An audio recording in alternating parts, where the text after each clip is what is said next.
Hello friends, I am Aryan Patel. Welcome to my 20th lecture of Unit 1 of course CC Math 503. અહીં આ જે lecture છે એ લેક્ચરની અંદર આપણે PI શોધવાની એક નવી મેથડની વાત કરીશું. અહીં આપણી પાસે જો અહીં ફંક્શન કેવું છે sec ફંક્શન છે. અત્યાર સુધીના કોઈ એક્ઝામ્પલની અંદર આવું ફંક્શન આવ્યું નથી.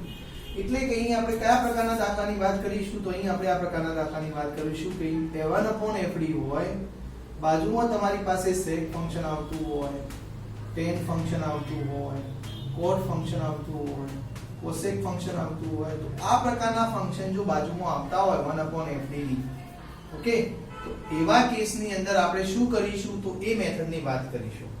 આ પ્રકારના function sec, tan, cot, cosec, તો એ પ્રકારના જો ફંક્શન આવતા હોય તો અહીં આપણે આ મેથડ એપ્લાય કરીશું. તો મેથડ આપણે એક્ઝામ્પલની અંદર જ જોઈશું. તો મેથડ તરફ જઈએ અને મેથડ જોવા માટે આપણે આ એક્ઝામ્પલ સોલ્વ કરીએ. ચાલો સોલ્યુશન, पहला तो इक्वेशन लिखी दो. तो d² + 1y = sec² x છે અને इक्वेशन नंबर 1 કહીએ આપણે. પહેલું જે લખીએ છે ઓક્સિલરી ઇક્વેશન CF શોધવા માટે, તો ઓક્સિલરી ઇક્વેશન લખીએ તો ઓક્સિલરી ઇક્વેશન ઇઝ, કયું થશે ઓક્સિલરી ઇક્વેશન? m² + 1 = 0. m² + 1 = 0. હવે m² + 1 0 થાય એનો મતલબ કે m² કેટલા થાય? -1 થાય, અને m² -1 થાય તો n કેટલા થાય? +or - i થાય. તો આ તો એકદમ સિમ્પલ વસ્તુ છે. તે તમે તો તમને મળીશું અહીં કોમ્પ્લેક્સ નંબર મળ્યો ને, કોમ્પ્લેક્સ નંબર્સ મળ્યા, આલ્ફા +or - i બીટા. તો આલ્ફા કેટલા છે? 0 અને બીટા 1 છે. તો CF તમે અહીંથી જ લખી શકો. શું લખાશે CF? CF = આલ્ફા 0 છે એટલે e⁻0x, बीटा 1 છે ને, તો cos x + c2 sin x. તો હું e⁻0x બરાબર મને લખી શકું તો અહીંથી સીધું લખી શકીશ c1 cos x + c2 sin x એ આપણો CF થશે. તો CF લખાઈ ગયો છે. હવે આપણે જઈએ છે PI શોધવા માટે. તો હવે અહીં તમને નવી મેથડ જાણવા મળશે PI માં, બીકોઝ આપણી પાસે અહીં નવું ફંક્શન છે sec² x. તો PI માટે જઈએ છીએ. તો fd ની જગ્યાએ અહીં છે આપણી પાસે d² + 1, જેને તમે એપ્લાય કરવાના છો sec² x પર. હવે આ મેથડમાં આપણે શું કરીશું તો આ જે d² + 1 છે એના બે ફેક્ટર પાડીશું. હવે d² + 1 ના ફેક્ટર કઈ રીતે પાડીશું? તો જુઓ, d² + 1 ને આપણે આ રીતે લખીશું d + i અને d - i. લખાય? ચલો જુઓ,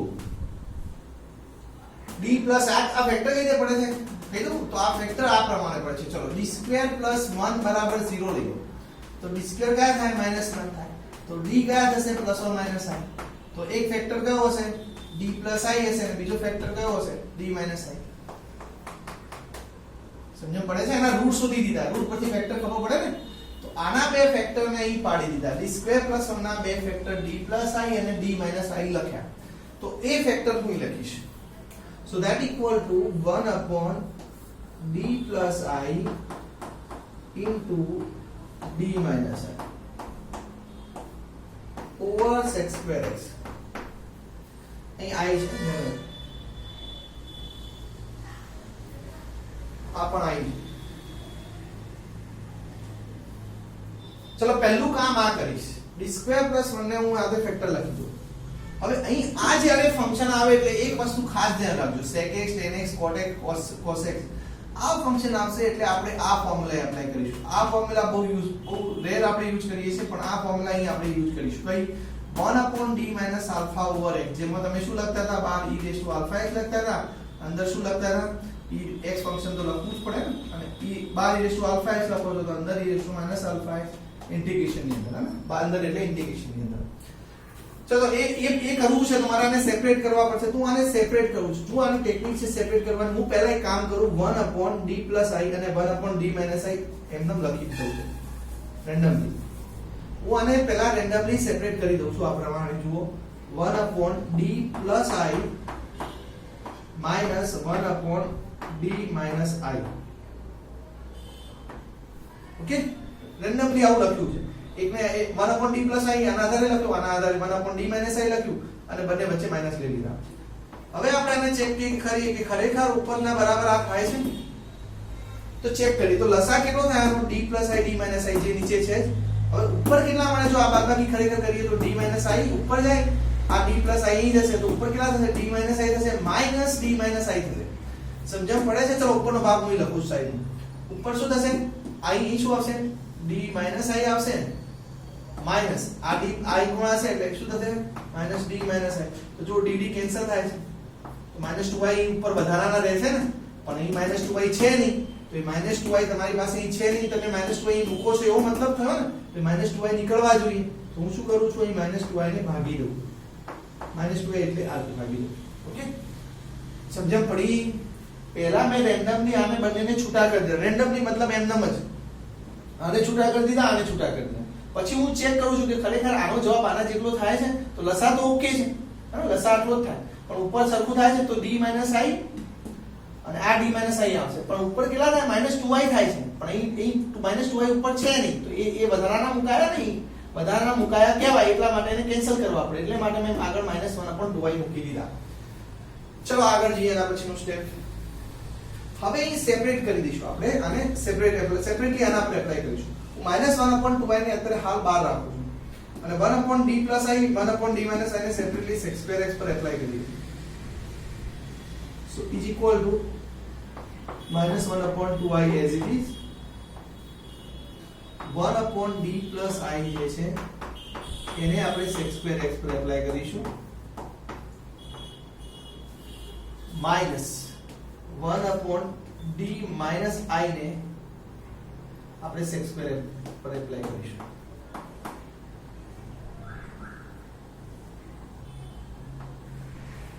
ઓકે, નેક્સ્ટ સ્ટેપ આવીશું, બંને પર સેપરેટલી એપ્લાય કરીશું. હવે એના માટે તો આપણી પાસે અગાઉ કોઈ ફંક્શન છે નહીં, ફોર્મ્યુલા. તો કઈ ફોર્મ્યુલા આવે? અહીં તમારી પાસે કોઈ પણ ફંક્શન હોય તો તમે આ ફોર્મ્યુલા યુઝ કરી શકો, 1/d - α/x, જે આ રીતે લખી શકાય. તો આ ફોર્મ્યુલાના આધારે આપણે લખીશું is equal to, so is equal to તમારી પાસે થશે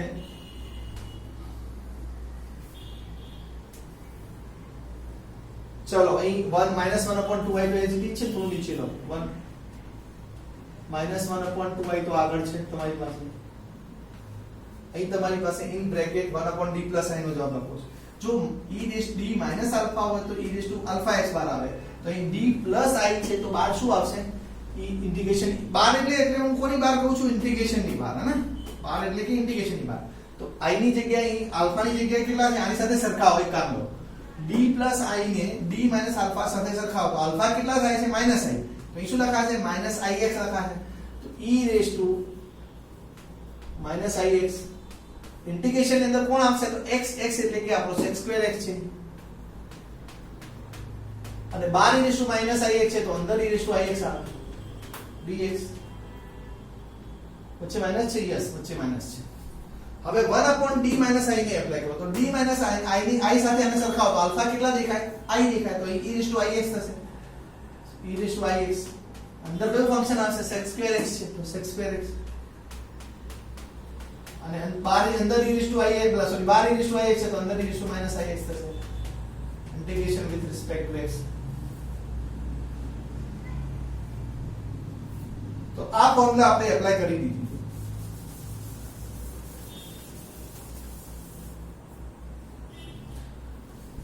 ચલો હવે આગળનું સ્ટેપ કરીએ છીએ, એટલે કે આનું સિમ્પ્લિફાઈ કરીએ છીએ. સો -1/2i as it is છે આપણી પાસે.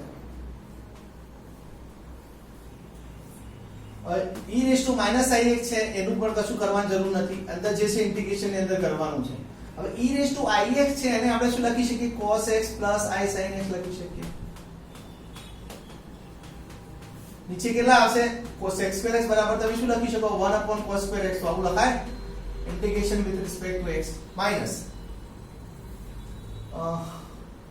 ચલો અહીં લખી દો e⁻ix અહીં શું લખાશે? cos x - i sin x. નીચે શું લખાશે? cos2x, because sec2x બરાબર 1/cos2x, integration with respect to x. તો નેક્સ્ટ સ્ટેપ અહીં લખાય. જો અહીં આના પર કશું નહીં થાય, જે છે કરવાનું છે ઇન્ટિગ્રેશન પર પહેલા કરવાનું છે, ને? તો આપણે ઇન્ટિગ્રેશન ને કોન્સન્ટ્રેટ કરીએ.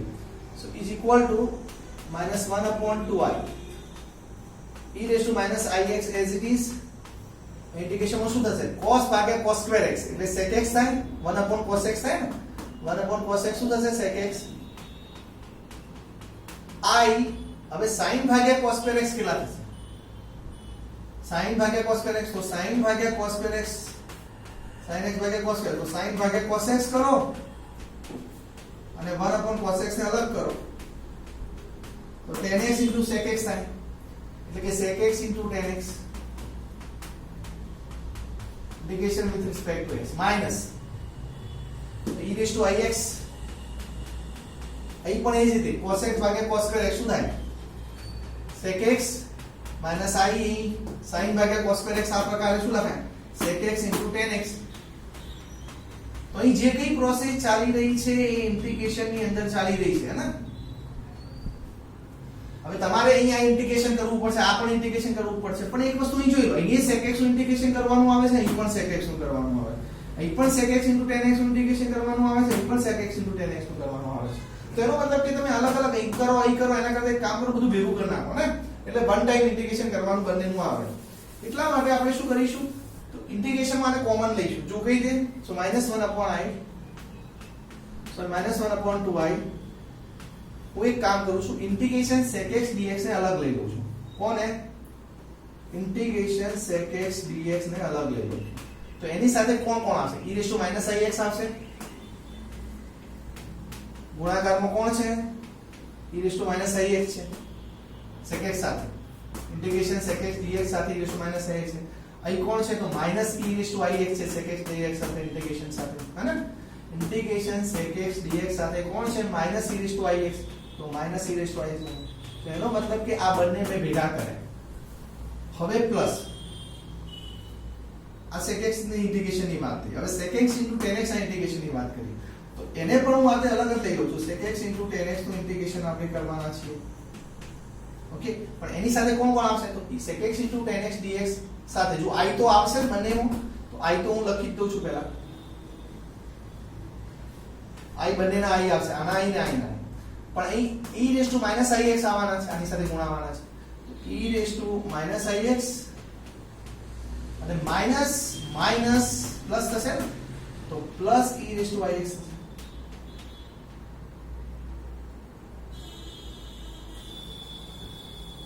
અહીં તમે શું કર્યું અહીં જુદા જુદા ઇન્ટિગ્રેશન કરવાની જગ્યાએ તમે એક જ વાર ઇન્ટિગ્રેશન અહીં sec x નું ઇન્ટિગ્રેશન કરશો અહીં sec x tan x નું ઇન્ટિગ્રેશન કરીશું તો અહીં આગળ વાત કરવી છે -1 upon 2I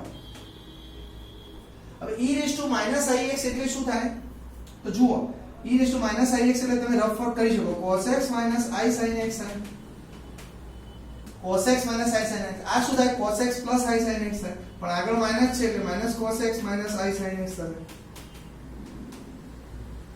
તો કેટલા વધે જુઓ cos x ગયા હે ને -2I sin x થશે તો આ બંનેની બાદબાકી શું થશે -2I sin x થાય આ બંનેની બાદબાકી sec x નું ઇન્ટિગ્રેશન તમે જાણો છો log sec x tan x થાય log sec x tan x થાય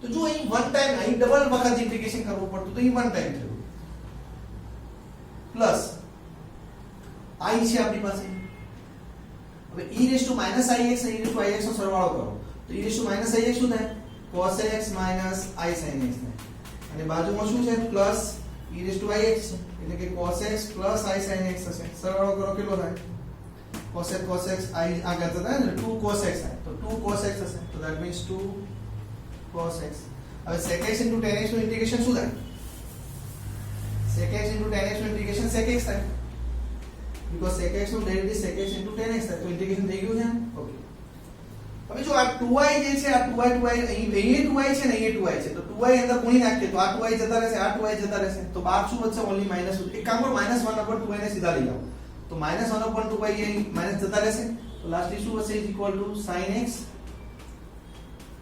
log sec x plus tan x -1/2i ગુણાય છે ને એટલે માઈનસ થશે અહીં પ્લસ છે એના જગ્યાએ માઈનસ થશે 2i ગયા તો cos x into sec x, पर cos x into sec x तो કેટલા થાય 1 થાય, because sec x બરાબર 1 upon cos x થાય, તો cos x કેન્સલ આઉટ થશે ને. તો આટલા સુધી તમને મળ્યું. તો આ તમને શું મળ્યો કહેવાય, pi મળ્યો. Solution the general solution of equation 1 is y is equal to cf plus pi. cf કેટલા હતા આપણી પાસે, અગાઉ ગણ્યા છે, cf c1 plus c1 cos x plus c2 sin x, અને બાજુમાં pi કેટલા મળ્યા છે ગણ્યા ને, pi sorry plus sin x into sin x into log sec x plus tan x, sec x plus tan x minus 1. તો અહીં આપણને cf મળ્યા અને pi મળ્યા અને એનો સરવાળો કર્યો ને, cf plus pi. ફરીથી એકવાર રિપીટ કરી દઈએ કે આપણે કેટલા સુધી જોયું હતું, આ cf ગણ્યો તો અગાઉ, cf સેલી વસ્તુ છે, pi માં અહીં નવી વસ્તુ આવી કે બાજુમાં sec square x ફંક્શન આવ્યું, તો 1 upon d square plus 1 હતા, ત્યાં d square plus 1 ને આપણે આજે બંને ફેક્ટર લખ્યા, પછી એને પાર્શિયલ ફ્રેક્શન કર્યું અને બંનેને અલગ કરી નાખ્યા, અલગ કર્યા રેન્ડમલી કર્યા, પણ પછી મેં ચેક કર્યું તો ઉપર -2i મારે સેટ કરવા પડતા હતા, કારણ કે -2i આવે છે, તો -2i ને કાઢવા માટે -1 upon 2i મળ્યો. પછી બંનેને સેપરેટલી sec square x પર એપ્લાય કર્યા અને એમાં 1 upon d minus alpha over x વાળી ફોર્મ્યુલાથી આ આટલા સુધી કર્યું. પછી સિમ્પ્લિફિકેશન ઇન્ટિગ્રેશન એ આપીને આપણે આ અહીં પહોંચ્યા, અને અહીં આયા તો sec x બે જગ્યાએ ઇન્ટિગ્રેશનમાં દેખાય છે, sec x tan x પણ બે જગ્યાએ દેખાય છે, તો એને કમ્બાઈન કર્યું આપણે, હે ને, તો વન ટાઈમ ઇન્ટિગ્રેશન દેખાય એટલા માટે. પછી e raised to minus ix અને e raised to ix નો બાદબાકી કરી અહીં સરવાળો કર્યો, તો એના પરથી આ મળ્યું, અને પછી -1 upon 2i ને અંદર ગુણ્યા એટલે આપણને મળ્યું એ લાસ્ટલી pi તરીકે આ મળ્યું, અને cf વત્તા pi નો સરવાળો કરવાથી જનરલ સોલ્યુશન મળશે. જોયું.